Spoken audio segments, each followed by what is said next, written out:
Hello बच्चों, कैसे हो आप सब। आज अपन स्टार्ट करेंगे NCERT line to line for NEET series में चैप्टर नंबर 9 क्लास 12 का बायोटेक्नोलॉजी प्रिंसिपल एंड प्रोसेस। तो स्टार्ट करते हैं। सबसे पहले देखो, अपने यहाँ पर एक क्लासिकल डेफिनेशन दे रखी है, मतलब ओल्ड डेफिनेशन दे रखी है बायोटेक्नोलॉजी की, कि it's deals with the technique of using living organism और उनसे ऑब्टेन किया हुआ कोई enzyme for organism to produce product and process useful for human. मतलब ह्यूमन के लिए कोई यूजफुल प्रोडक्ट बनाना या ह्यूमन के लिए कोई यूजफुल प्रोसेस में कोई एंजाइम या उस ऑर्गेनिज्म का इस्तेमाल करना क्या कहलाता है? बायोटेक्नोलॉजी कहलाता है। इस हिसाब से जैसे कर्ड बनाना भी बायोटेक्नोलॉजी ही है, ब्रेड बनाना भी बायोटेक्नोलॉजी है, वाइन बनाना बायोटेक्नोलॉजी है, क्योंकि इन सब में अपन माइक्रोब्स का इस्तेमाल करते हैं। In vitro fertilization leading to test tube baby and synthesis a gene using it, developing a DNA vaccine और एक कोई जीन डिफेक्ट हो उसको करेक्ट करना, ये सब भी बायोटेक्नोलॉजी के पार्ट है जो बाद में डेवलप किए गए थे। यही वजह कि बाद में एक नई डेफिनेशन आई बायोटेक्नोलॉजी की, जो किसने दी थी? EFB ने। और आपको इसकी फुल फॉर्म भी याद रखनी है, क्या है? European federation of biotechnology. और इसकी डेफिनेशन क्या है? The integration of natural science and organism, cells, parts there of and molecular analog for product and services. मतलब प्रोडक्ट और सर्विसेज के लिए अपन किसी ऑर्गेनिज्म का इस्तेमाल करते हैं, उस किसी पार्ट का इस्तेमाल करते हैं, उससे जैसे किसी और मॉलिक्यूल्स का इस्तेमाल करते हैं, मॉलिक्यूलर एनालॉग और नेचुरल साइंस, इन सब का इंटीग्रेशन एक साथ क्या कहलाता है? बायोटेक्नोलॉजी कहलाता है। अब बायोटेक्नोलॉजी जो है उसमें दो कोर कंसेप्ट है, एक है जेनेटिक इंजीनियरिंग और एक है अपने बायो प्रोसेस इंजीनियरिंग। तो आपको ये भी याद रखना है कि बायोटेक्नोलॉजी में दो कोर टेक्निक होती है, जेनेटिक इंजीनियरिंग और बायो प्रोसेस इंजीनियरिंग। अब जेनेटिक इंजीनियरिंग क्या है? Technique to alter chemistry of genetic material. जो डीएनए और आरएनए होता है उनके अंदर कोई चेंजेज लाना। अब ये चेंजेस कैसे लाएंगे? To introduce these into a host organism. इन्हें अपन किसी दूसरे ऑर्गेनिज्म में इंट्रोड्यूस करेंगे जिससे होस्ट ऑर्गेनिज्म का फिनोटाइप जो होगा वो चेंज हो जाएगा। ठीक है।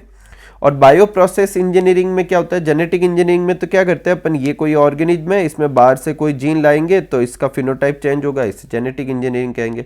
अब वो बाहर से जो जीन लाएंगे वो अपन इसके अंदर मतलब ऐड करवाएंगे तो नया डीएनए बन जाएगा जिसे अपन रिकॉम्बिनेंट डीएनए कहते हैं। ठीक है। अब बायो प्रोसेस इंजीनियरिंग में क्या आता है? मेंटेनेंस ऑफ स्टेराइल, मतलब ऐसा एनवायरनमेंट जिसमें माइक्रोब्स ना हो, और केमिकल इंजीनियरिंग प्रोसेस भी कहते हैं। और किस लिए? इससे अपन क्या कर सकते हैं? एक तो जो भी अपन को टेक्निक कर रहे हैं उसके लिए सुटेबल एनवायरनमेंट तैयार करना है, enable growth of only the desired microbes और eukaryotic cell in large quantity for manufacturing of biotechnological product. मतलब बायोटेक्नोलॉजिकल प्रोडक्ट बनाते समय, जैसे कि एंटीबायोटिक, वैक्सीन और एंजाइम बनाते समय, ऐसे मीडियम बनाना है जिसमें सिर्फ अपन जिसे चाहे सिर्फ वही ग्रो कर पाए। तो बायोटेक्नोलॉजी में दो तरह के अपने टूल हो गए, एक तो कोर टेक्निक हो गई, एक होगी जेनेटिक इंजीनियरिंग और एक होगी बायो प्रोसेसिंग इंजीनियरिंग। अब आगे जो ये पैराग्राफ दे रखा है इसमें ये दे रखा है कि ट्रेडिशनल जो हाइब्रिडाइजेशन है उसके डिसएडवांटेज क्या है, उसे ओवरकम कैसे करते हैं, और उसे ओवरकम करते करते ही अपन अपने टॉपिक पे आएंगे। तो पहले यहाँ पे लिखा हुआ है कि अपन सब जानते हैं दो तरह के रिप्रोडक्शन होते हैं, एक एसेक्सुअल रिप्रोडक्शन होता है, एक सेक्सुअल रिप्रोडक्शन होता है। एसेक्सुअल रिप्रोडक्शन जो होता है वो क्या करता है? प्रिजर्व करता है जेनेटिक इन्फॉर्मेशन को, क्योंकि उसमें वेरिएशन नहीं आती, जबकि सेक्सुअल रिप्रोडक्शन में वेरिएशन आती है। और यही वजह है कि ट्रेडिशनल जो हाइब्रिडाइजेशन टेक्निक थी वो किसका इस्तेमाल करती थी? सेक्सुअल रिप्रोडक्शन का। जैसे कि मान लो ये एक प्लांट ए है और ये प्लांट बी है, मान लो मुझे दोनों के कैरेक्टर मिक्स करने हैं तो मैं इन दोनों के बीच में क्या करा दूंगा? हाइब्रिडाइजेशन कराऊंगा, सेक्सुअल रिप्रोडक्शन करवा दूंगा। तो जिससे मेरे पास एक नया प्लांट आएगा जिसमें मैं उम्मीद करूंगा कि इन दोनों के कैरेक्टर हो। और ऐसा होता भी था, लेकिन कभी कभी क्या होता है, इस न्यू प्लांट में जो अनडिजायर्ड कैरेक्टर है वो भी आ जाते थे। तो देखो आगे क्या लिखा हुआ है? Traditional hybridisation procedure used in plant and animal breeding very often lead to inclusion. Inclusion मतलब नए इंक्लूड हो जाएंगे और उनका मल्टीप्लिकेशन होगा अनडिजायरेबल जीन। अनडिजायरेबल जीन का इंक्लूजन हो जाएगा, साथ साथ किसके साथ? जो अपन चाहते थे वो कैरेक्टर के साथ अनडिजायर्ड जीन भी आ जाएंगे। ये ट्रेडिशनल हाइब्रिडाइजेशन टेक्निक के डिसएडवांटेज हैं। अब इसे ओवरकम कैसे करें? इसे ओवरकम करने के लिए recombinant DNA, gene cloning, gene transfer, इन सब का इस्तेमाल करते हैं, जिसमें अपन जैसे मान लो ए और बी दो प्लांट है, ए का कोई एक करेक्टर है जो मैं चाहता हूँ बी में जाए, तो उस करेक्टर को कंट्रोल करने वाली जीन, सिर्फ वही जीन मैं बी में ट्रांसफ़र करूँगा, तो इससे बाकी जीन आएगी ही नहीं, और आएगी नहीं तो उनके करेक्टर भी नहीं आएंगे। Allow us to isolate and introduce only one or set of desirable gene without introducing undesirable gene into target organism। अब फिर उसके आगे जो अपने दे रखा है वो क्या दे रखा है, देखो, alien piece of DNA would not able to multiply itself in the progeny cell of the organism. मतलब मान लो ये एक ऑर्गेनिज्म है, इसमें बाहर से ये एक डीएनए डाल दिया, अब ये डीएनए इसमें जाके मल्टीप्लाई नहीं कर पाएगा, क्योंकि हर डीएनए को रेप्लिकेट करने के लिए ओरिजिन ऑफ रेप्लिकेशन चाहिए होता है। तो अगर मैं चाहता हूं कि but when it is integrated into the genome of recipient, अब जो रिसिपिएंट ऑर्गेनिज्म, मान लो ये एक सेल थी और इसका खुद का जीन है, डीएनए, ठीक है, जेनेटिक मटेरियल है, और ये बाहर से जो मैं लाया, अगर मैं उसको इसके साथ ही फ्यूज करा दूं तो फिर इसका रेप्लिकेशन होगा। ऐसा इसलिए क्योंकि जो ओरिजिनल ऑर्गेनिज्म होगा उसका जो खुद का जेनेटिक मटेरियल होगा उसमें एक साइट होगी, उस साइट को कहते हैं ओरिजिन ऑफ रेप्लिकेशन, और वो रेप्लिकेशन स्टार्ट करवाती है। तो अगर मैं चाहता हूँ कि इस सेल के अंदर जो एलियन डीएनए वो एक्सप्रेस करे, तो मुझे उस जगह पर इसको ऐड करना होगा जहाँ ओरिजिन ऑफ रेप्लिकेशन हो, तो which is responsible for initiating replication. Therefore, for a multiplication of any alien piece of DNA into organism, it needs to be part of chromosome। एक ऐसे क्रोमोसोम का इसको पार्ट बनाना पड़ेगा जिसके पास origin of replication हो। This alien piece of DNA can replicate and multiply itself into host। अब ये host के अंदर रेप्लिकेट करेगा, खुद की कॉपी बनाएगा, इसलिए अपन इसे क्लोनिंग भी कह सकते हैं। आगे जो अपने दे रखा है वो दे रखा है कि फर्स्ट जो रिकॉम्बिनेंट डीएनए था वो कैसे बनाया गया, तो इसको देखो साइड में समझाता हूँ। फर्स्ट रिकॉम्बिनेंट डीएनए बनाया हर्बर्ट बॉयर और स्टैनले कोहेन इन 1972 में। उन्होंने साल्मोनेला टाइफ्यूरम करके एक बैक्टीरिया था उसको लिया, और एक किसी और बैक्टीरिया का प्लाज्मिड लिया। आप में से जो नहीं जानते प्लाज्मिड क्या होता है, प्लाज्मिड किसी बैक्टीरिया के अंदर एक्स्ट्रा क्रोमोसोमल डीएनए होता है। ये देखो इसका डीएनए, इसके अलावा और डीएनए होता है जो एडिशनल फीचर्स लाता है। तो किसी और का प्लाज्मिड लिया, और उस प्लाज्मिड में एक क्या थी, एंटीबायोटिक रेजिस्टेंस जीन थी। अब इससे इन्होंने डीएनए लिया, इधर से भी ये जीन ऑफ इंटरेस्ट, मतलब ये इतनी सी कट की, और इसमें भी एक कट बनाया, और ये कट बनाने के लिए किसका इस्तेमाल किया, रेस्ट्रिक्शन एंडोन्यूक्लिएज का। फिर इन दोनों टुकड़े को जोड़ दिया, जोड़ने के लिए किसका इस्तेमाल किया, लाइगेज एंजाइम का। रेस्ट्रिक्शन एंडोन्यूक्लिएज से कट किया, उसे मॉलिक्यूलर सीजर कहते हैं। लाइगेज से जोड़ा, उसे मॉलिक्यूलर ग्लू कहते हैं। फिर जोड़ने के बाद क्या बना, रिकॉम्बिनेंट डीएनए बना। फिर इसे किसी और बैक्टीरिया में, जैसे कि इस केस में ई कोलाई, जिसे होस्ट कहेंगे, उसके अंदर इंट्रोड्यूस किया। अब ई कोलाई में पहले से इस पर्टिकुलर एंटीबायोटिक के टुवर्ड्स में रेजिस्टेंस नहीं था, लेकिन जैसे ही ये इंट्रोड्यूस किया तो उसमें रेजिस्टेंस आ गया। इसका मतलब इसका फिनोटाइप चेंज हुआ, और अब इससे रेप्लिकेशन करवाएंगे तो बहुत सारे और क्लोनिंग हो जाएगी। ठीक है, तो ये पहला प्रोसीजर था, फर्स्ट अपन कह सकते हैं रिकॉम्बिनेंट डीएनए टेक्नोलॉजी थी। तो देखो अब पढ़ते हैं क्या दे रखा है। एक प्लाज्मिड के बारे में दे रखा है कि ऑटोनोमस मतलब अपने आप रेप्लिकेशन कर सके, सर्कुलर डीएनए और एक्स्ट्रा क्रोमोसोमल है। ठीक है, साल्मोनेला टाइफ्यूरम में स्टैनले कोहेन और हर्बर्ट बॉयर ने काम 1972 में किया। उन्होंने आइसोलेट किया एंटीबायोटिक रेजिस्टेंस जीन, और फिर उसे प्लाज्मिड के साथ में क्या किया, फ्यूज किया। ठीक है, ये काम करने के लिए उन्होंने मॉलिक्यूलर सीजर या रेस्ट्रिक्शन एंजाइम का इस्तेमाल किया, जिसके बारे में अभी अपन आगे पढ़ने वाले हैं। फिर plasmid can be used as vector, plasmid को वेक्टर की तरह भी इस्तेमाल किया। जैसे ये प्लाज्मिड था, इसके साथ ये इंट्रोड्यूस भी किया, इसको वेक्टर की तरह इस्तेमाल किया, मतलब इसे होस्ट में ट्रांसफ़र भी किया, और वहाँ पर ये रेप्लिकेशन करवाने में भी हेल्प करेगा, क्योंकि प्लाज्मिड के पास खुद का ओरिजिन ऑफ रेप्लिकेशन होता है। उसके बाद डीएनए लाइगेज से इन दोनों को जोड़ देंगे और फिर ट्रांसफ़र कर देंगे। देखो, this make a new combination of circular autonomous replicating DNA created in vitro. इसका मतलब वो रिकॉम्बिनेंट डीएनए। इन विट्रो का मतलब आप जानते होंगे, लैब में ग्लास वेसल्स में अपन कुछ नेचुरल मतलब जगह होती है जहाँ रेप्लिकेशन की, उसके अलावा अपन किसी लैब में किसी ग्लास वेसल्स में कोई काम करवाते हैं तो उसे इन विट्रो कहते हैं, ठीक है। जैसे फर्टिलाइजेशन नेचुरली फीमेल बॉडी के अंदर होता है, अगर अपन टेस्ट ट्यूब में कराए तो उसे इन विट्रो फर्टिलाइजेशन कहेंगे, ठीक है। यूजिंग द न्यू होस्ट, फिर नए होस्ट के डीएनए पॉलीमरेज से ये नई कॉपीज बनाता है। नेक्स्ट है tools of recombinant DNA technology. कि रिकॉम्बिनेंट डीएनए टेक्नोलॉजी करने के लिए क्या क्या टूल्स चाहिए, तो एक तो चाहिए एंजाइम्स। कौन कौन से चाहिए, रेस्ट्रिक्शन एंडोन्यूक्लिएज, अपन सब जानते हैं ये मॉलिक्यूलर सीजर है, अभी इसके बारे में पढ़ेंगे। फिर है लाइगेज जो मॉलिक्यूलर ग्लू होता है। फिर एक डीएनए पॉलीमरेज जो डीएनए से डीएनए बनाने का काम करता है, उसे कहते हैं DNA dependent DNA polymerase. RNA से डीएनए बनाएगा तो आरएनए डिपेंडेंट डीएनए पॉलीमरेज।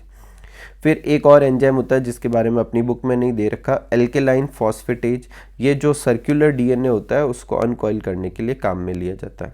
एक होता है वेक्टर, इसके बारे में भी अपन समझेंगे, और एक होता है होस्ट ऑर्गेनिज्म। नेक्स्ट जो अपने टॉपिक होने वाला है वो है एंजाइम में से रेस्ट्रिक्शन एंडोन्यूक्लिएज को अच्छे से समझना और फिर वेक्टर को अच्छे से समझेंगे। तो रेस्ट्रिक्शन एंजाइम अपनी पहली हेडिंग है, तो इसकी डिस्कवरी लेते हैं। तो इन 1963 के आसपास ई कोलाई के अंदर दो तरह के एंजाइम डिस्कवर्ड हुए। एक एंजाइम ऐसा था जो कि क्या करता था कि ये जैसे ई कोलाई है, इसमें बाहर से जैसे ही बैक्टीरियोफेज आते थे तो बैक्टीरियोफेज अपना डीएनए इसके अंदर डालता था तो ये उसके टुकड़े कर देता था कुछ सर्टेन बैक्टीरियोफेज के टूवर्ड्स में, ठीक है। और जिससे ये इसके अंदर ग्रो नहीं कर पाता था, क्योंकि इस एंजाइम की वजह से इसकी ग्रोथ रुक रही थी, इसलिए इसे कहते हैं रेस्ट्रिक्टेड एंडोन्यूक्लिएज। एंडोन्यूक्लिएज क्यों कहते हैं उसे अभी अपन समझेंगे। रेस्ट्रिक्टेड वर्ड का क्या मतलब है, ये रेस्ट्रिक्ट कर रहा है किसी की ग्रोथ को, किसकी ग्रोथ को, बैक्टीरियोफेज को, और ग्रो करने से रोक रहा है। अब एक और एंजाइम डिस्कवर्ड हुआ था साथ में, वो कौन सा था, मिथाइलेज। ये क्या करता था, ये बैक्टीरिया के खुद का जो डीएनए था उसके ऊपर मिथाइल ग्रुप जोड़ देता, जिससे ये रेस्ट्रिक्शन एंजाइम इसके खुद के डीएनए को कट नहीं करता था। देखो यहाँ पे लिखा हुआ है कि 2 एंजाइम रेस्पॉन्सिबल वो आइसोलेट हुए थे, और जो बाद वाला था जो कि रेस्ट्रिक्शन एंजाइम, उसको रेस्ट्रिक्शन एंडोन्यूक्लिएज कहा गया। फर्स्ट रेस्ट्रिक्शन एंडोन्यूक्लिएज कौन सा था, हिंड, सेकंड HIND, और सेकंड रोमन में वो था। अब अपन इसकी नेमिंग समझते हैं। पहले तो देखो, जब भी किसी रेस्ट्रिक्शन एंडोन्यूक्लिएज की अपन को लेबलिंग करनी हो, मतलब उसका नाम देना हो, तो ये सारे रेस्ट्रिक्शन एंजाइम अपन किसी ना किसी बैक्टीरिया से निकालते हैं, ठीक है। तो जिस बैक्टीरिया से निकालेंगे उस बैक्टीरिया के जीनस का फर्स्ट लेटर, जैसे कि एस्कीरिया कोलाई से निकाला तो ई पहला लेटर कैपिटल्स में इसका हो जाएगा। नेक्स्ट 2 लेटर उसकी स्पेसीज से लेंगे स्मॉल में, जैसे कोलाई के CO लेकर CO लिख दिया। नेक्स्ट लेटर स्ट्रेन लेंगे, स्ट्रेन कौन सा, जैसे RY13 स्ट्रेन है तो इसका R लिख दिया। और लास्ट रोमन नंबर ये बताएगा ऑर्डर ऑफ आइसोलेशन, इधर से आइसोलेट किस में, पहला एंजाइम किया तो इको R1, दूसरा किया इको R2, ठीक है। ऐसे कैसे, हिंड फर्स्ट और हिंड सेकंड 2 एंजाइम थे, जो हीमोफिलस तो HH लग गया, इन्फ्लुएंजा की वजह से IN लग गया, RD स्ट्रेन था तो DD लग गया, और ये पहला आइसोलेटेड था, ये दूसरा आइसोलेटेड था, ठीक है। लेकिन डिस्कवरी इसकी पहले हुई, मतलब इसे पहले डिस्कवर्ड कर लिया गया लेकिन इसे आइसोलेट बाद में किया गया, इसे पहले आइसोलेट कर लिया गया था। इसलिए फर्स्ट डिस्कवर्ड पूछे तो ये, फर्स्ट आइसोलेट पूछे इन दोनों में से तो ये पहले आइसोलेट हुआ था। एक देखो, हर जो रेस्ट्रिक्शन एंडोन्यूक्लिएज होता है उसकी एक रिकॉग्नाइजेशन साइट होती है जो 6 बेस पेयर की होती है। अब रिकॉग्नाइजेशन सीक्वेंस क्या होता है इसे अभी अपन समझते हैं। अभी इतना समझो कि ये मान लो पूरा डीएनए, तो रेस्ट्रिक्शन एंजाइम इस पर्टिकुलर इस पूरे जीन मतलब जो डीएनए होगा या जो भी जेनेटिक मटेरियल होगा उसमें एक पर्टिकुलर साइट ढूंढेगा और उस साइट पे ही जाके कट करेगा। जिस जगह से ये कट करेगा उसको कहते हैं रिकॉग्नाइजेशन सीक्वेंस, वो 6 बेस पेयर का होता है। एक और चीज़ अपन को याद रखनी, करीब 900 रेस्ट्रिक्शन एंजाइम अभी तक डिस्कवर्ड हो गए और 230 स्ट्रेन ऑफ बैक्टीरिया से ये आइसोलेट किए गए, ठीक है। नेक्स्ट है अपने कि रेस्ट्रिक्शन एंडोन्यूक्लिएज जो एंजाइम होता है वो एक न्यूक्लिएज एंजाइम की कैटेगरी का है। न्यूक्लिएज एंजाइम वो होते हैं जो डीएनए को टुकड़े करने के काम में लिए जाते हैं। अब ये 2 तरह के होते हैं, एक्सोन्यूक्लिएज और एंडोन्यूक्लिएज। एक्सोन्यूक्लिएज जो होता है वो न्यूक्लियोटाइड को तोड़ता तो है लेकिन एंड से तोड़ता है, और एंडोन्यूक्लिएज न्यूक्लियोटाइड को तोड़ता है लेकिन कहाँ से, specific position within DNA से तोड़ता है। अब देखो आगे वही, each restriction endonuclease recognize a specific palindromic nucleotide sequence, जिसे अपन रिकॉग्नाइजेशन साइट कहेंगे। जैसे कि ये अपन इस वाले में ये जो एग्जांपल दे रखा है, ये जो बुक में डायग्राम दे रखा है, ये इको R1 का दे रखा है, ठीक है। और इसकी जो पैलियोंड्रोमिक सीक्वेंस जो होती है वो ये होती है GAATTC। ये समझने से पहले अपन ये समझते हैं पैलियोंड्रोमिक सीक्वेंस क्या होता है। तो देखो पैलियोंड्रोमिक सीक्वेंस वैसे तो इंग्लिश में पैलियोंड्रोमिक सीक्वेंस होते हैं ऐसे वर्ड जो उल्टा सीधा पढ़ने पर एक जैसा हो, जैसे मैडम, इससे पढ़े MADAM और इस तरफ से पढ़े तो भी MADM। NCERT में एक लैंग्वेज का वर्ड दे रखा है मलयालम, मलयालम को दोनों तरफ से पढ़ेंगे तो सेम ही आएगा। लेकिन अगर जहाँ तक डीएनए की बात की जाए वो पैलियोंड्रोमिक क्या होता है, the palindrome in DNA is a sequence of base pair that read same on two strand. दोनों स्ट्रैंड पे वो सेम रीड होगा जब रीड करने का orientation, when orientation of reading is kept same. जैसे कि ये एक सीक्वेंस दे रखा है और अपन सब जानते हैं कि डीएनए का एक सीक्वेंस 5' से 3' की तरफ चलता है और दूसरा 3' से 5' की तरफ चलता है। तो पैलियोंड्रोमिक सीक्वेंस वो होगा जिसमें रीड अपन को एक ही डायरेक्शन से करना, जैसे इसे 5' से रीड करेंगे तो इससे भी 5' से रीड करेंगे। अब इससे 5' से रीड करेंगे तो क्या आ रहा है GAATTC, और इसको रीड करो इस तरफ से तो देखो GAATTC। तो अगर अपन रीड करने का ओरिएंटेशन सेम रखें, दोनों ही स्ट्रैंड सेम सेम लगेंगे, ऐसे सीक्वेंस को क्या कहते हैं, अपन क्या कहेंगे, पैलियोंड्रोमिक सीक्वेंस कहेंगे। और हर रेस्ट्रिक्शन एंजाइम का एक पर्टिकुलर ऐसा ही पैलियोंड्रोमिक रिकॉग्नाइजेशन साइट होता है। जैसे ये जो 6 पेयर का जो सीक्वेंस दे रखा है वो किसका है, ECO-R1 का है। तो ECO-R1 जो पूरा जेनेटिक मटेरियल होगा उसमें जहाँ पर भी GAATTC और ऐसे दोनों तरफ देखेगा वो उस जगह से कट करेगा। जैसे कि देखो ये वेक्टर डीएनए था, ये फॉरेन डीएनए, तो इसने कहीं पर कट नहीं किए, जहाँ GAATTC दिखा वहाँ से कट किए, इसको भी वहीं से कट किए। अब जब ये कट बनाएगा, कट बनाने के बाद देखो यहाँ से ये अलग हो गया, यहाँ से ये अलग हो गया, तो ये ओवर हैंगिंग स्ट्रक्चर जिसके नीचे कुछ भी नहीं है, देखो इसमें भी रह गए। इन ओवर हैंगिंग स्ट्रक्चर को कहते हैं अपन, क्या कहेंगे, स्टिकी एंड। क्या कहेंगे, स्टिकी एंड। और ये स्टिकी एंड क्यों कहते हैं, क्योंकि अगर ऐसे ही एक एंड को ऐसे ही किसी दूसरे एंड के पास में ले जाया जाए तो ये अपने आप ही दोनों के बीच में हाइड्रोजन बॉन्ड बनने लगेंगे और ये जुड़ने लगेंगे, इसीलिए स्टिकी एंड कहते हैं। बाद में इन दोनों को पूरा कंबाइन किया जाता है। अब इसे कंबाइन करने के 2 स्टेप होते हैं। पहला, जब इन दोनों टुकड़ों को अपन एक दूसरे के पास में लाएंगे तो अपने आप ही ए जो है वो टी के साथ अपने आप ही 2 हाइड्रोजन बॉन्ड बनाने लगेगा, तो ये अपने आप जुड़ जाएंगे। तो इधर जुड़ना इन 4 के बीच में और इन 4 के बीच में हाइड्रोजन बॉन्ड, ये अपने आप हो जाएगा। लेकिन जब ये एक दूसरे के पास में आएंगे तो यहाँ पर भी सील करना पड़ेगा, और ये काम कौन करेगा, डीएनए लाइगेज, जो फॉस्फोडाइएस्टर बॉन्ड बनाएगा। ठीक है। एक और चीज, आपको वेक्टर और फॉरेन दोनों को एक ही रेस्ट्रिक्शन एंजाइम से कट करना पड़ेगा, तभी ये काम हो सकता है, नहीं तो ये नहीं हो पाएगा। ठीक है। अब देखो आगे रीड करते हैं। Stickiness of the end facilitate the action of enzyme DNA ligase. DNA ligase का जो एक्शन है वो तब काम करेगा जब स्टिकीनेस हो, क्योंकि स्टिकीनेस से वो दोनों टुकड़े पास में आ जाएंगे और फिर ऊपर वाले और जो टुकड़े होंगे उनके यहाँ पर ये डीएनए जो लाइगेज है वो काम करेगा। ठीक है। एक और एग्जांपल दे रखा है, ये फॉरेन डीएनए, ये वेक्टर डीएनए, इन दोनों को एक ही रेस्ट्रिक्शन एंडोन्यूक्लियस से कट किया, फिर इन दोनों को लाइगेट किया, ये दोनों से रिकॉम्बिनेंट डीएनए बना, इसे किसी होस्ट में ट्रांसफ़र किया तो होस्ट का फिनोटाइप चेंज हुआ, इस एक्ट को कहते हैं ट्रांसफॉर्मेशन। फिर वो होस्ट के साथ में वो अपनी खुद की क्या बनाने लगेगा, कॉपी बनाने लगेगा। ठीक है।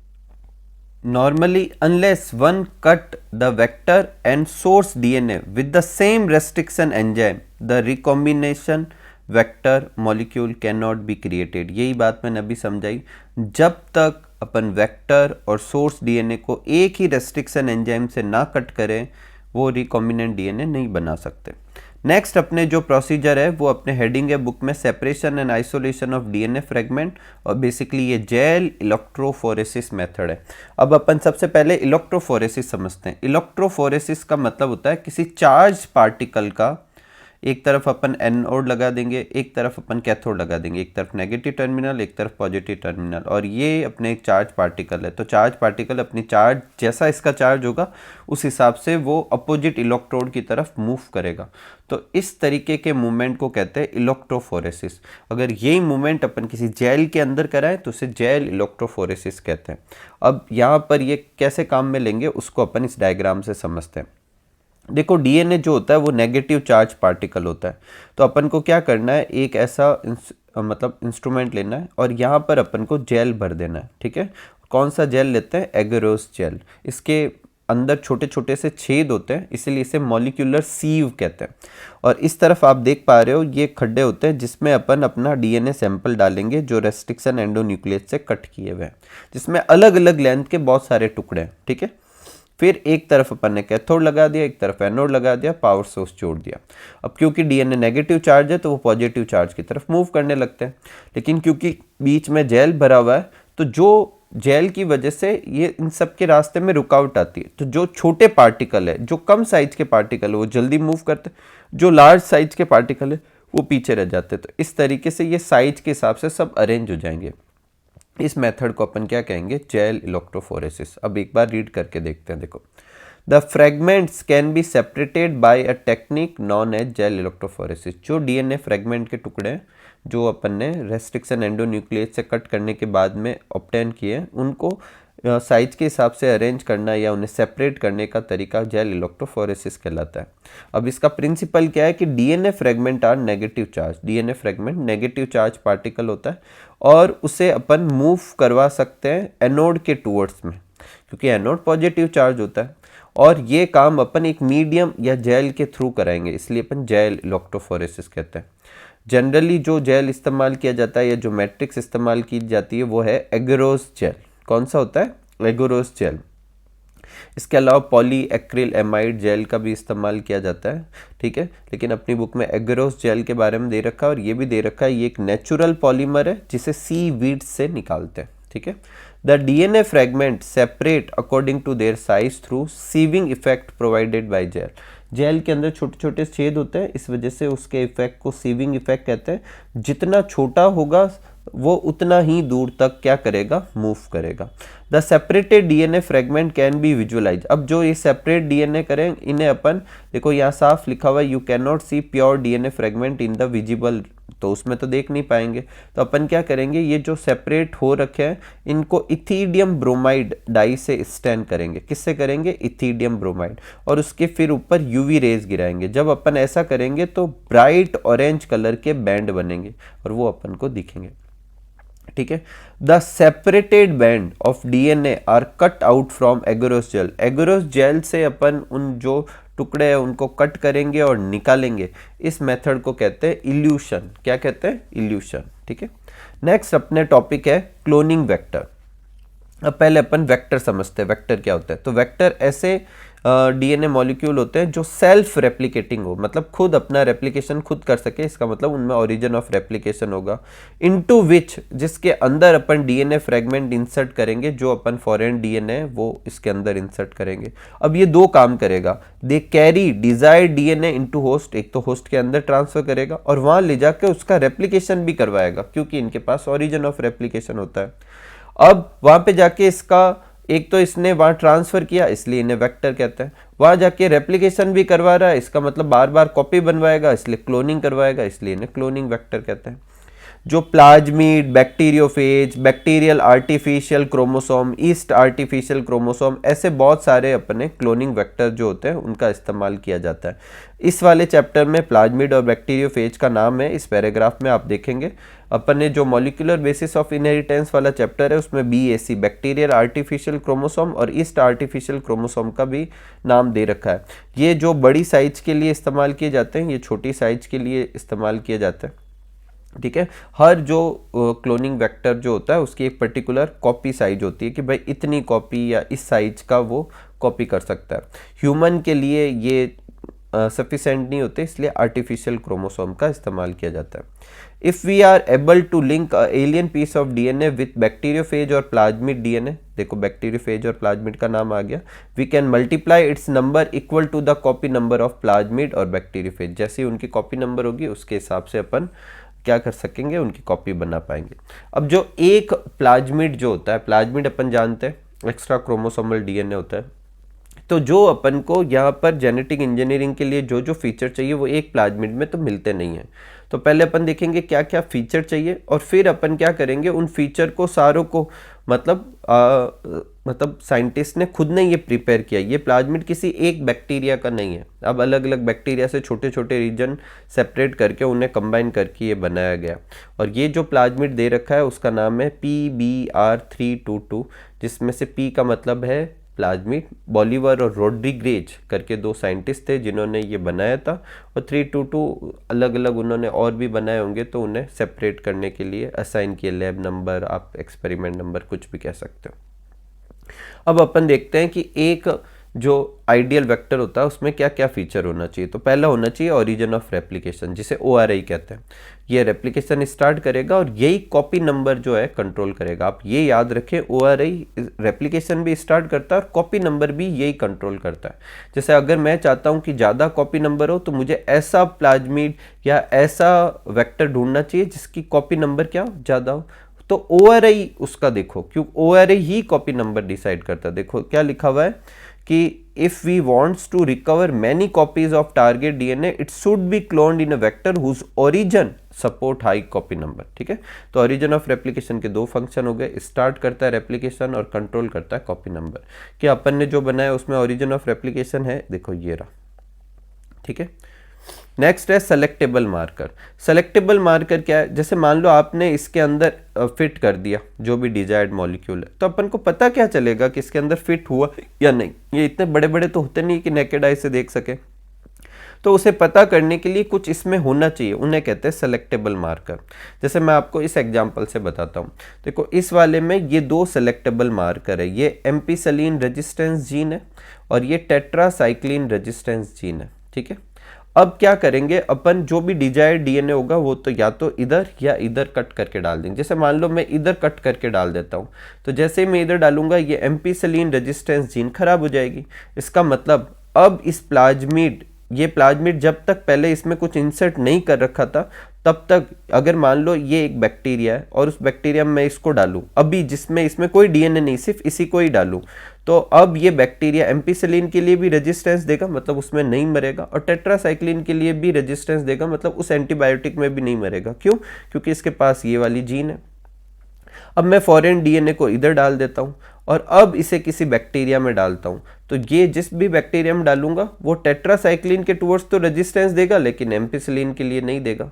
और इस एक्ट से अपन पता कर पाएंगे, अगर वो दोनों के टुवर्ड्स में रेजिस्टेंस दे रहा है इसका मतलब उसमें DNA फिट नहीं हो रखा, अगर वो एक के टुवर्ड्स में ही रेजिस्टेंस दे रहा है इसका मतलब उसमें फिट हो गया। ठीक है, तो देखो क्या लिखा हुआ है, selectable marker which helps in identify and eliminating non transformant, मतलब जिसमें DNA नहीं है, जो desired DNA, and selectively permitting the growth of transformant, और ट्रांसफॉर्मेंट से नॉन ट्रांसफॉर्मेंट को अपन सेपरेट कर सकते हैं। ट्रांसफॉर्मेशन का क्या मतलब है, जब किसी के अंदर एलियन पीस ऑफ DNA जाता है तो उसके फिनोटाइप चेंज होंगे तो उसे अपन ट्रांसफॉर्मेंट कहेंगे। अब generally the gene encoding resistance to antibiotic, जैसे कि एम्पिसिलिन, क्लोरोफेनिकॉल, टेट्रासाइक्लिन, कैनामाइसिन, इनके लिए जो जीन होती है उसका इस्तेमाल किया जाता है। जैसे कि यहाँ एम्पिसिलिन और टेट्रासाइक्लिन वाली जीन ली गई है। ठीक है, और क्योंकि ई कोलाई जो जनरली होस्ट होता है उसमें इन दोनों के लिए कोई रेजिस्टेंस नहीं होता, तो ये जानने के बाद उसमें क्या क्या चेंजेज होंगे वो अपन देख पाएंगे। नेक्स्ट है क्लोनिंग साइट। देखो क्लोनिंग साइट क्या है, साइट और place where we can make a cut by restriction enzyme और फॉरेन DNA उधर ऐड कर सकेंगे। जैसे ये जहाँ जहाँ ये एंजाइम के नाम लिखे हुए हैं ये सब रेस्ट्रिक्शन एंजाइम के नाम है, और इन रेस्ट्रिक्शन एंजाइम से इन पर्टिकुलर अगर मैं साल फर्स्ट का इस्तेमाल करता हूँ तो यहाँ कट बना सकता हूँ, बाम H1 का इस्तेमाल करूँगा तो यहाँ कट बना सकता हूँ, PST फर्स्ट का करूँगा तो यहाँ कट कर सकता हूँ, इससे यहाँ कट कर सकता हूँ, ये लूँगा तो यहाँ कट कर सकता हूँ। तो अगर मैं कहता हूँ कि PST1 मेरी क्लोनिंग साइट है, इसका मतलब मैं इस एंजाइम का इस्तेमाल करूँगा तो वो इस वाली जगह पर कट बनाकर यहाँ DNA को ऐड करने में हेल्प करेगा।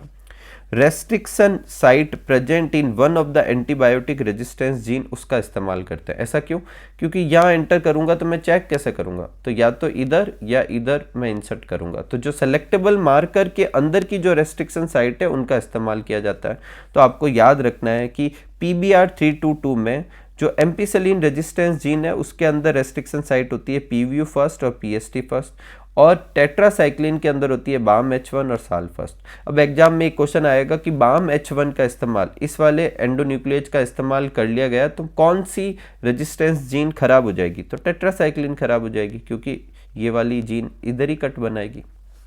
ठीक है, ये नीचे मैंने लिख दिया है कि AMPR TETR क्या है, सेलेक्टेबल मार्कर है, ORI ओरिजिन ऑफ रेप्लिकेशन है, ये सब रेस्ट्रिक्शन साइट है, ROP क्या है, रिप्रेसर ऑफ प्रोटीन, ये बेसिकली ऐसी प्रोटीन का कोड करती है जो रेप्लिकेशन में क्या करती है, हेल्प करती है। ठीक है, you can ligate a foreign DNA at BAM H1, जैसे देखो BAM H1 की जगह करेंगे जो कि टेट्रासाइक्लिन के अंदर है, और फिर उसके अंदर ऐड करेंगे तो plasmid will lose the tetracycline resistance. अब प्लाज्मिड के पास में रेजिस्टेंस नहीं रहा, किसके लिए, टेट्रासाइक्लिन के लिए। अब इसी चीज का इस्तेमाल अपन करेंगे ट्रांसफॉर्मेट को नॉन ट्रांसफॉर्मेट से अलग करने। अभी मैंने ऊपर समझाया था, अब देखो बुक में लिखा हुआ है द ट्रांसफॉर्मेट जिसके अंदर वो जीन है वो सिर्फ किस में ग्रो करेगा, एम्पिसिलिन में तो ग्रो करेगा, लेकिन जैसे ही अपन उसे टेट्रासाइक्लिन में डालेंगे वो टेट्रासाइक्लिन में ग्रो नहीं कर पाएगा। The recombinant will grow in ampicillin but not in tetracycline. और जो नॉन ट्रांसफॉर्मेंट है जिसमें सिर्फ ये PBr322 गया है तो वो दोनों में ही क्या करेगा, ग्रो कर लेगा। ठीक है, एक देखो यहाँ पर दे रखा है कि जो दो जीन है PBr322 की, उसमें से एक जीन तो क्या करेगी, सेलेक्टेबल मार्किंग में हेल्प करेगी, और दूसरी के अंदर अपन क्या करेंगे, जीन इंसर्ट कराएंगे। तो जैसे ही इंसर्ट कराएंगे वो इनएक्टिव हो जाएगी। तो एक में तो इंसर्शनल इनएक्टिवेशन होता है, दूसरे की हेल्प से अपन सिलेक्शन करते हैं। अब देखो बुक में लिखा हुआ है कि एंटीबायोटिक से जो ये चेक करता है ये कम्बरसम प्रोसेस है, मतलब ये चेक करना पड़ता है, टायर्ड करना। क्यों ना कुछ ऐसा हो कि जैसे ही मान लो कि मैं यहाँ इंसर्ट करूँ ये खुद ही बता दे अपने आप कि भाई यहाँ इंसर्ट हो गया है या नहीं। ऐसी जीन को कहते हैं रिपोर्टर जीन। और ऐसी ही एक रिपोर्टर जीन होती है बीटा गैलेक्टोसाइडेज की जीन। अब देखो अगर एक प्लाज्मिड बनाते समय मैं उसमें बीटा गैलेक्टोसाइडेज की जीन लूँ तो ये सेलेक्टेबल मार्कर की तरह लूँ, हालांकि उसे अपन सेलेक्टेबल मार्कर नहीं रिपोर्टर कहेंगे, तो क्या फ़ायदा होगा। देखो ये जीन जो होती है वो एक प्रोडक्ट बनाती है जिसकी वजह से क्रोमोजेनिक सब्सटेंस होता है और उसकी वजह से ब्लू कलर आता है। तो अगर ये जीन अपने सही सलामत फॉर्म में तो जिस भी बैक्टीरिया में डालेंगे ब्लू कलर आएगा। और अगर मैं यहाँ पर DNA इंसर्ट करा दूंगा तो ये जीन खराब हो जाएगी, तो अब क्या ब्लू कलर आएगा, नहीं। तो अगर आपके पास एक कॉलोनी है जिसमें ट्रांसफॉर्म और नॉन ट्रांसफॉर्म दो है तो आपको चेक करने की जरूरत नहीं, जो ब्लू कलर की है वो नॉन ट्रांसफॉर्मेंट है और जो ब्लू कलर की नहीं है वो ट्रांसफॉर्म्ड है, क्योंकि उसमें अपन ने जीन खराब कर दी है, इंसर्शनल इनएक्टिवेशन किया है। अच्छे सुनना, these gene help in identification of transformed cell from non transform cell by a certain phenotype. वो खुद ही बता देगी फिनोटाइप की वजह से, जैसे कि बीटा गैलेक्टोसाइडेज जीन जो होती है ब्लू कलर प्रोड्यूस करती है। अब अगर अपन ने डिजायर्ड जीन इंसर्ट की, अगर वो अपन कर चुके हैं तो ये जीन खराब हो गई तो फिर ब्लू कलर नहीं देगा क्योंकि वह इंसर्शनल इनएक्टिवेशन हो गया है। और अगर ये जीन काम कर रही है तो ब्लू कलर आएगा, इसका मतलब अभी अपन ने जीन इंसर्ट नहीं करा पाए, इसका मतलब वो नॉन ट्रांसफॉर्म्ड है, पहले जैसी की जैसी ही जीन है।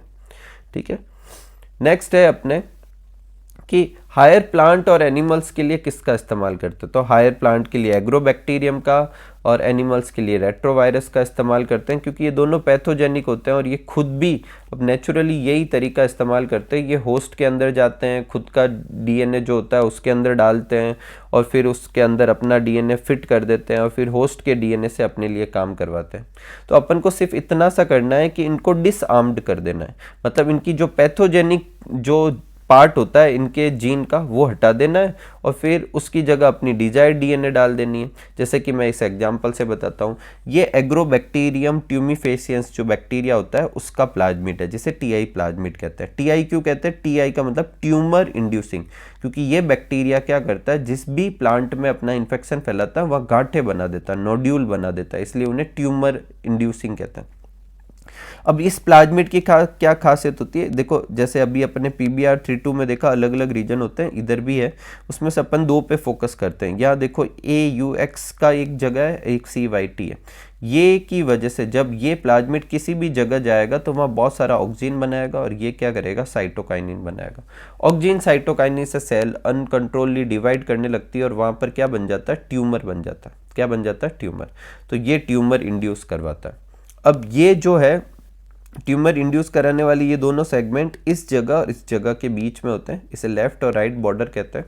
ये एडिशनल बता रहा हूँ पर इससे अच्छे से समझ में आएगा। और ये टीडीएनए कहलाता है, टीडीएनए के बारे में अपने बुक में लिखा हुआ है।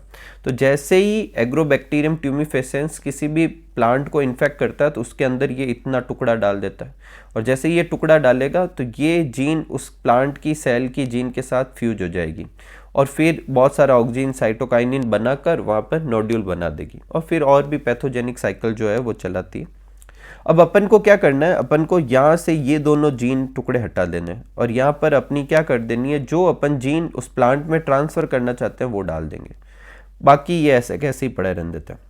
अब ये बैक्टीरिया बेचारा खुद ही इन्फेक्शन करवाएगा और अपना ये इतना टीडीएनए उसमें ट्रांसफ़र करेगा।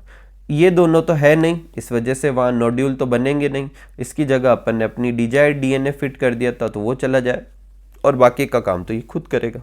ठीक है, तो Agrobacterium tumefaciens a pathogen of several dicot plant is able to deliver, ये खुद इसका साइकिल है, इसीलिए इसे नेचुरल जेनेटिक इंजीनियर कहा जाता है। पीस ऑफ डीएनए जिसे टीडीएनए कहते हैं वो डालता है और वहाँ पर ट्यूमर इंड्यूस करवाता है।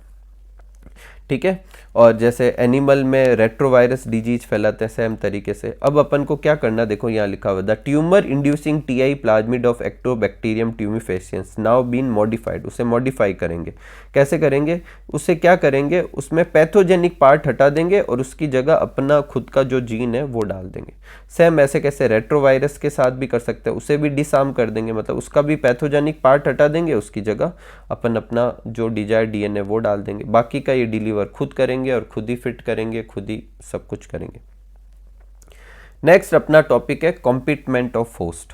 अब कॉम्पिटमेंट ऑफ होस्ट का क्या मतलब है कि एक सेल जिसके अंदर आप डिजायर्ड डीएनए वो मतलब रिकॉम्बिनेंट डीएनए बन गया है, प्लाज्मिड के अंदर अपन ने फिट कर दिया, अब इसको इसमें ट्रांसफ़र करना है। पर ये काम आसान नहीं है। क्यों नहीं है, क्योंकि ये डीएनए इसके अंदर अपने आप नहीं जाएगा। क्यों नहीं जाएगा, डीएनए होता है हाइड्रोफिलिक और जबकि मेम्ब्रेन बनी होती है लिपिड की तो वो हाइड्रोफोबिक होती है, तो अंदर तो जाएगा नहीं। तो in order to force bacteria to take up plasmid, bacterial cell must first to made competent, मतलब उसे इस तरीके का बनाया जाता है कि वो डीएनए को रिसीव करे।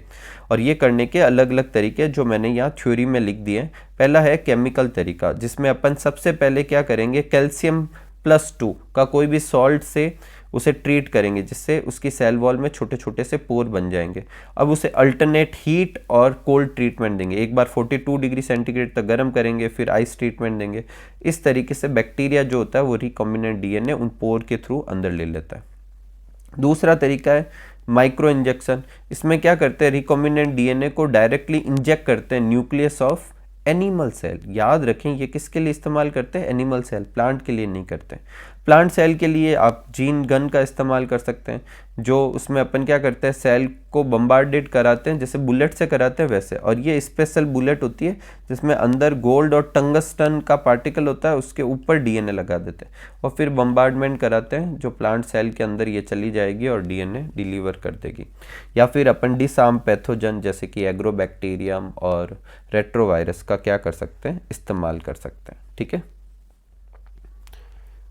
अब लेते हैं चैप्टर का अपना लास्ट टॉपिक जो कि है स्टेप्स ऑफ रिकॉम्बिनेंट डीएनए। पहले मैंने यहाँ 6 स्टेप लिख दिए, 1 बाय 1 ये सब करने अपन को। सबसे पहले आइसोलेट करेंगे डीएनए को, फिर उसमें कट बनाएंगे और उसमें लाइगेज से अपन रिकॉम्बिनेंट डीएनए बनाएंगे, फिर उसकी बहुत सारी कॉपी बनाएंगे, फिर उसे कंपिटमेंट करके सेल के अंदर इंसर्ट करेंगे, फिर उनसे अपन फॉरेन डीएनए को क्या करेंगे, ऑब्टेन करेंगे और फिर डाउन स्ट्रीम प्रोसेसिंग करेंगे। अब हर स्टेप में करना क्या है वो अपन 1 बाय 1 समझते हैं। सबसे पहला स्टेप है आइसोलेशन ऑफ जेनेटिक मटेरियल और डीएनए। तो in order to cut the DNA with restriction enzyme, पहले अपने पास डीएनए होना चाहिए। It needed to pure form, free from other macromolecule, उसके साथ कोई आरएनए, प्रोटीन कुछ भी और नहीं होना चाहिए। अब क्योंकि डीएनए जो होता है वो अपन सब जानते हैं सेल के न्यूक्लियस के अंदर होगा, तो अपन को ये सारी बाउंड्री हटानी पड़ेगी। तो उसके साथ अपन जब अंदर भी जाएंगे तो उसमें डीएनए के साथ में आरएनए, प्रोटीन, पॉलीसेकेराइड, लिपिड और भी चीज़ें होगी, तो उन सबको भी हटाना पड़ेगा। तो सबसे पहले अपन हटाएंगे सेल वॉल। तो बैक्टीरिया के लिए लाइसोजाइम का इस्तेमाल करेंगे, प्लांट सेल है तो सेल्यूलेज का इस्तेमाल करेंगे, फंगस की सेल है तो काइटिनेज, और एनिमल सेल है तो ज़रूरत ही नहीं क्योंकि उनमें अपने होती ही नहीं, क्या कहते हैं, सेल वॉल। उसके बाद अपन सेल मेम्ब्रेन हटाएंगे। इसके लिए ऑस्मोटिक बर्स्टिंग का इस्तेमाल करते हैं, जो कि अपनी बुक में दे नहीं रखा। उसके बाद न्यूक्लियस की मेम्ब्रेन को भी ऑस्मोटिक बर्स्टिंग से हटाते हैं, ठीक है। सबसे अंदर फिर उसमें आरएनए और प्रोटीन और होते हैं डीएनए के अलावा। तो जो अपना मिक्सर है उसमें अपन आरएनएज एंजाइम डालेंगे तो आरएनए डाइजेस्ट हो जाएगा, प्रोटीएजेज डालेंगे प्रोटीन डाइजेस्ट हो जाएगा। अब सिर्फ पीछे क्या बचेगा, डीएनए, ठीक है, जिसमें अपन चिल्ड इथेनॉल डालेंगे, मतलब जो पीछे का सैंपल होगा उसमें चिल्ड इथेनॉल डालेंगे तो डीएनए अपने प्रेसिपिटेट हो जाएगा। नेक्स्ट स्टेप है कटिंग ऑफ डीएनए। इसके लिए अपन सब जानते हैं, पहले रेस्ट्रिक्शन एंजाइम का इस्तेमाल करेंगे, फिर जेल इलेक्ट्रोफोरेसिस करवाएंगे, फिर डीएनए लाइगेज से क्या करेंगे, उन दोनों को अपन ऐड करेंगे। ये सब अपन समझ चुके हैं। नेक्स्ट है एम्प्लीफिकेशन। एम्प्लीफिकेशन मतलब जीन को अपन को बहुत सारी कॉपी बनानी है, उसे कहते हैं पॉलीमरेज चेन रिएक्शन। अपनी बुक में नहीं दे रखा लेकिन आप याद कर लें। कैरी मुलिस करके एक साइंटिस्ट थे जिन्होंने इसकी डिस्कवरी की थी। इसमें इन विट्रो मेथड का इस्तेमाल करते हैं क्योंकि अपन आर्टिफिशियली करवा रहे हैं। अब देखो करेंगे क्या, देखो ये डीएनए, सबसे पहले अपन डीएनए के डबल स्ट्रैंड से अपन को सिंगल स्ट्रैंड बनाना है, और ये बनाने के मेथड को कहते हैं डीनेचरेशन। इसके लिए अपन हीट का इस्तेमाल करते हैं। फिर उसके दोनों तरफ अपन प्राइमर लगाते हैं। अब प्राइमर क्या होता है उसके बारे में देखो, एनसीईआरटी लिखती है प्राइमर क्या होता है, small chemically synthesise oligonucleotide. Polynucleotide नहीं, ओलिगोन्यूक्लियोटाइड मतलब एक से ज़्यादा होते हैं पर कुछ होते हैं, ठीक है, न्यूक्लियोटाइड, और वो डीएनए होते हैं, ठीक है, इनका इस्तेमाल करते हैं। तो ये यहाँ पर अपन ने प्राइमर जोड़ दिए दोनों तरफ, इसको कहते हैं प्राइमर एनिलिंग। उसके बाद अपन डीएनए पॉलीमरेज एंजाइम का इस्तेमाल करेंगे और यहाँ जोड़ने के लिए डीएनटीपीस, ठीक है, डीएटीपी, डीसीटीपी, डीटीटीपी, इनका इस्तेमाल करेंगे, वो सब डालेंगे तो यहाँ पर ये चैन बनने लगेगी। एक डीएनए यहाँ बन जाएगा, एक डीएनए, तो एक से कितने डीएनए बन गए, 2, इसे कहेंगे एक्सटेंशन। तो कितने स्टेप हुए, डीनेचरेशन, एनिलिंग और एक्सटेंशन। और अगर इस साइकिल को मैं बार बार रिपीट करूँ, जैसे 30 टाइम्स रिपीट करूँगा तो 2 की पावर 30 कॉपी बन जाएगी, बोले तो करीब 1 बिलियन टाइम्स कॉपीज़ बन जाएगी। अब यहाँ पर अपन को एक चीज़ फोकस करनी है कि जब अपन यहाँ हीट देकर इसके दो चेन को अलग करते हैं तो नॉर्मल डीएनए पॉलीमरेज जो होता है वो यहाँ काम नहीं करता इतने हाई टेम्परेचर पे। इसलिए अपन एक स्पेशल टाइप का डीएनए पॉलीमरेज एंजाइम लेते हैं जिसे कहते हैं टैग डीएनए पॉलीमरेज, जिसमें टी है थर्मस, एक्यू है एक्वेटिकस। ये एक बैक्टीरिया होता है जो हाई टेम्परेचर पे सर्वाइव करता है, तो उसके डीएनए पॉलीमरेज का इस्तेमाल किया जाता है। मतलब ये डीएनए पॉलीमरेज थर्मोस्टेबल होता है। देखो यहाँ लिखा हुआ है थर्मोस्टेबल डीएनए पॉलीमरेज, जिसे टैग डीएनए पॉलीमरेज कहते हैं। जिसे थर्मस एक्वेटिकस बैक्टीरिया से आइसोलेट करते हैं, वो हाई टेम्परेचर पे भी क्या रहता है, स्टेबल रहता है, उसका इस्तेमाल किया जाता है। नेक्स्ट है इंसर्शन। अब यहाँ पे 2 काम करने हैं, मैं शॉर्ट में बता देता हूँ क्योंकि उन दोनों के बारे में अपन डिटेल में समझ चुके हैं। पहले कंपिटेट करेंगे, वो अपन ने अलग अलग तरीके अभी देखे थे, और फिर सेलेक्टेबल मार्कर से ट्रांसफॉर्म्ड और नॉन ट्रांसफॉर्म में डिफ्रेंशिएट करेंगे। फिर जो ट्रांसफॉर्म्ड होगा उसको अपन अगले स्टेप के लिए इस्तेमाल करेंगे, जो कि है foreign gene product banana. When you insert a piece of alien DNA into a cloning vector and transfer it into bacteria, plant or animal cell get multiply, फिर उसमें क्लोनिंग होने लगेगी। There is a need for recombinant DNA to be expressed। अब अपन ने ये सब क्यों कराया, ताकि वो फॉरेन डीएनए उस होस्ट में जाके एक्सप्रेस करे, बोले तो कुछ बनाए, बोले तो प्रोटीन बनाए, ठीक है। और जो प्रोटीन अपन बनाएंगे उसे अपन रिकॉम्बिनेंट प्रोटीन कहेंगे। क्यों कहेंगे, ये होस्ट के अंदर वो पहले से प्रोटीन नहीं बनती थी, अपन ने बाहर से एक क्या किया, फॉरेन डीएनए लाए, और वो फॉरेन डीएनए के एक्सप्रेशन से वो प्रोटीन बन रही है, इसलिए उसे कहेंगे recombinant protein. If any protein encoding gene express in heterologous host, मतलब ऐसे होस्ट में एक्सप्रेस करे जिससे वो जनरली बिलोंग नहीं करती, और फिर उससे जो प्रोटीन बनेगी उसे रिकॉम्बिनेंट प्रोटीन कहेंगे। आगे देखो एक क्या दे रखा, अ कंटिन्यूअस कल्चर, इसको अच्छे से करो, इस पे भी क्वेश्चन आ सकता है। A continuous culture system where the huge medium is drained out from one side and fresh medium is added to other side, maintain the cell and physiological most active long exponential phase।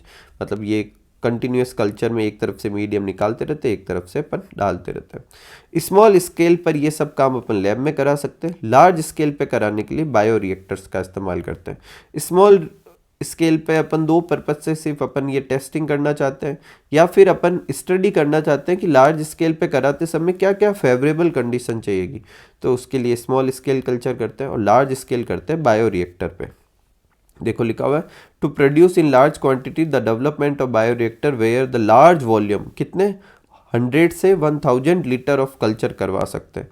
Bioreactor vessels होते हैं जो raw material biological, जो अपन raw material डालते हैं और उससे अपन gene product individual enzyme या जो भी चीज़ अपन को बनानी है वो बनाने के लिए जो भी कंडीशन चाहिए, जैसे कि pH, temperature, salt, vitamin, oxygen, जो चाहिए वो सब अवेलेबल करवाते हैं। दो तरह के ये होते हैं, एक सिंपल स्टीयर टैंक और एक sparged stirred tank. Simple stirred tank ये नॉर्मल सा होता है, ठीक है। इसके बारे में अपनी बुक में भी दे रखा है कि देखो इसका जो बॉटम होता है वो कैसा होता है, सिलेंड्रिकल। इसके बारे में भी क्वेश्चन आ सकता है। सिलेंड्रिकल क्यों होता है, ताकि मिक्सिंग अच्छे से हो। और ये क्या करता है, facilitate even mixing of oxygen वगैरह इसमें मिक्स करने में हेल्प करता है, या पीएच कंट्रोलर वगैरह और भी चीज़ें। एक और होता है स्पर्ज स्टीयर टैंक। इसमें देखो ऊपर लिखा हुआ है increase surface area for oxygen transfer. अगर आपको ऑक्सीजन ट्रांसफ़र के लिए ज़्यादा सरफेस एरिया चाहिए तो आप इसका इस्तेमाल कर सकते हैं, ठीक है। इसमें बबल्स वगैरह बनते हैं। एक जनरली बायोटैंक के एजिटेटर सिस्टम होता है, ऑक्सीजन डिलीवरी सिस्टम होता है, फॉर्म कंट्रोल सिस्टम होता है, टेम्परेचर कंट्रोल सिस्टम होता है, पीएच कंट्रोल सिस्टम होता है, सैम्पलिंग पोर्ट होता है। सैम्पलिंग पोर्ट क्या करते हैं, इससे स्मॉल वॉल्यूम जो होता है कल्चर से अपन निकालते रहते हैं पीरियोडिकली, ठीक है, ताकि कंटिन्यूस कल्चर चलता रहे, ठीक है। लास्ट है डाउन स्ट्रीम प्रोसेसिंग। जब अपन सारे काम कर चुके हैं तो अपन को कुछ सर्टेन टास्क और करने हैं बिफोर इन्हें मार्केट में सप्लाई कर सकें, उन सारे प्रोसीजर को डाउन स्ट्रीम प्रोसेसिंग कहेंगे। After completion of biosynthetic stage the product has to be subjected through a series of tested. और इस टेस्टिंग में अपन क्या क्या करते हैं, जैसे कि उसमें प्रिजर्वेटिव मिला दिए, उसका क्लिनिकल ट्रायल कर दिया, क्वालिटी टेस्ट कर दिया, ठीक है। ये सारे काम करना क्या कहलाता है, डाउन स्ट्रीम प्रोसेसिंग कहलाता है, ठीक है। द डाउन स्ट्रीम प्रोसेसिंग जो होती है वो अलग अलग प्रोडक्ट के लिए अलग अलग होती है। इसके साथ अपना ये चैप्टर जो होता है वो कंप्लीट होता है। उम्मीद करूँगा कि ये टॉपिक आपके लिए बहुत सारा हेल्पफुल रहा होगा। मिलते हैं अगले वीडियो में, तब तक आप सब लोग खूब सारा हार्डवर्क कीजिए, खूब खुश रहिए, खूब मस्त रहिए। Thank you for watching.